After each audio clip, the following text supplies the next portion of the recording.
when look, let's pull back a bit. There's a deliberate attempt this week to conflate a whole lot of different issues together. It seems to be as a desire, an extremely dangerous and foolish desire, to flip members of the U.S. Electoral College around into getting up John Kasich or Hillary Clinton on the 19th. It's foolish because it won't happen. It's dangerous because the argument that it should happen can be used in 4 years' time or 8 years' time for a sitting government that doesn't want to hand over power. And that's a very dangerous thing. There's Clinton-aligned PACs putting out ads with lots of celebrities trying to push these electors to do it. So how are they rhetorically going about it? Well, there's our publications that did make significant influence during election. Lots and lots of Americans took them up, read them, analyzed them, forwarded them to each other. It was the most discussed topic, according to Facebook, throughout October. Okay, but then we have U.S. intelligence saying they don't know how we got our stuff or when we got it, and us saying we didn't get it from a state. Then there's hacking of various systems that have occurred. Okay, presumably to get intelligence. The Israelis do it, the Russians do it, the Chinese do it, the French do it every year and every election cycle to understand what policies are. So it's no surprise at all that there's record of Russians or others hacking a lot of these systems. Let me put the question. Collection. Let me put this a different way. The state of Georgia in the United States, the Secretary of State there now confirms 10 separate cyber attacks on its network that were all traced back to the U.S. Department of Homeland Security addresses. Do you know anything about that? I don't know about this specific case, but the state hacking I do know about because I followed it when it first came up in the original FBI report. Look, these are about election voter registration systems. Not vote counting systems. Right. It seems to be just basic identity theft. If you read what the DHS said at the time, it said that it looked like these were going to be sold online in black markets.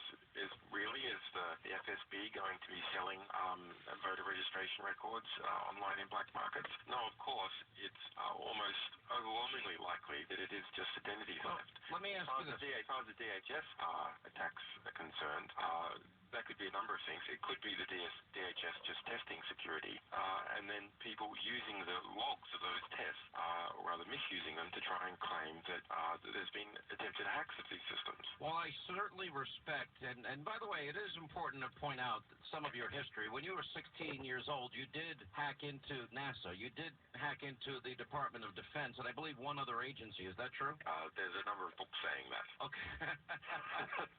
So there's a pretty good chance it might be true. Never been charged for that. I'd like to keep it that way. Yeah, that's true. Maybe the statute of limitations has moved on. I think it has, actually. I have said that there are two things that America needs to take from you and some of these other high-profile cases, and one is there's proof positive that we don't really have cybersecurity at a level we need for a country that is so actively involved in intelligence and influencing world events, etc. So you've done us a favor, because now we could fix the problem if we so desired, but in all the years President Obama's been in office, he did nothing to fix it. The second thing that I think you did for America, which I think is very important, is you exposed how corrupt our government is, and I'll get to that in a second. Without revealing your sources, would it be fair to say that the information as it relates to WikiLeaks and John Podesta's emails came from within the United States to you?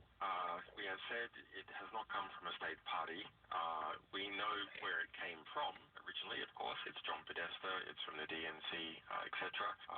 There's been no claim that has been held up, not even maintained anymore, that any of the information has been modified or is fake. So you can't confirm or deny if this information came from within the United States? We're unhappy that we felt that we needed to even say that it wasn't a state party. Normally we say nothing at all, but we have a conflict of interest. We have an excellent reputation, a strong interest in protecting our sources, and so never saying anything about them, never ruling anyone in or anyone out. Sometimes do it, we don't like to do it. We have another interest, which is maximizing the impact of our publications. Let me ask you this then.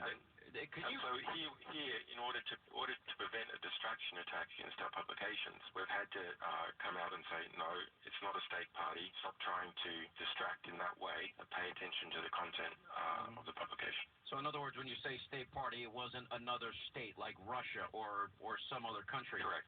Let me ask you about WikiLeaks, and I think this could shake up the political world. Is it true, an email sent in July of this year that you have that describes how funds could be diverted from the Clinton campaign to the super PACs of Jeb Bush, Carly Fiorina, and John Kasich, specifically document number 1078645, and it reads, JBCFJK PACs will be noticeably silent for the rest of the campaign. Each will receive a significant allowance from advertising budget. HRC, Hillary is in the loop and talked to all three personally, eyes only. Is that a legitimate? I don't have that in front of me. We have published nearly 100,000 documents, so I mean I have seen references to things like that. I don't recall seeing an eyes only phrase. Do you recall any quid pro quo as it relates to Senator Lindsey Graham that he would get some assistance merely, in other words, when he ran for re-election for the Senate, I believe in 2020? I don't know. Lindsey Graham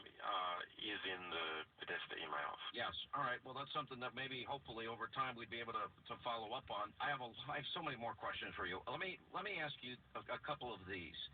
Do you think the president knows, as you do, that the source was not Russia for WikiLeaks? And I think it's important to point out that for over 10 years, WikiLeaks has never been proven wrong, not one single time. Do you believe the president is purposefully advancing this for political purposes to delegitimize Donald Trump? Yes. It's clear if you look at the statements by James Clapper. He also made an earlier statement that the U.S. intelligence is not aware of when we received material or how.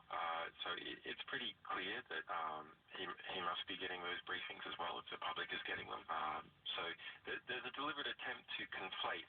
Basically, as far as the public is concerned, the only interesting thing that happened is that WikiLeaks published a number of different types of information, the DNC publications, John Podesta's, and a variety of Clinton emails obtained under Freedom of Information Act. So that's what's interesting to the public. By the way, it would not be the first time the CIA was politicized. You might remember during the Benghazi case, I actually spent time on this program talking to the people that were there on the ground while the attack was going on. The American people were told a very different story, that this was, quote, a spontaneous demonstration related to a YouTube video, and I just don't know many demonstrations that are spontaneous where they happen to have in their back pocket RPGs and mortar rounds which were fired at the consulate and the compound.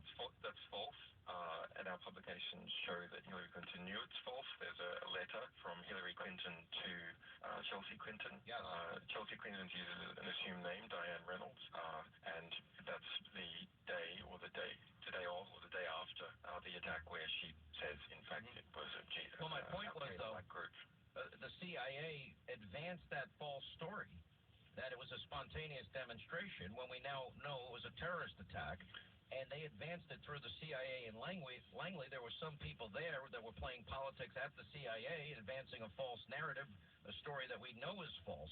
All right, Julian, if you can just stay right there. We'll come back. We'll continue more with Julian Assange and his insight as the founder and director of WikiLeaks.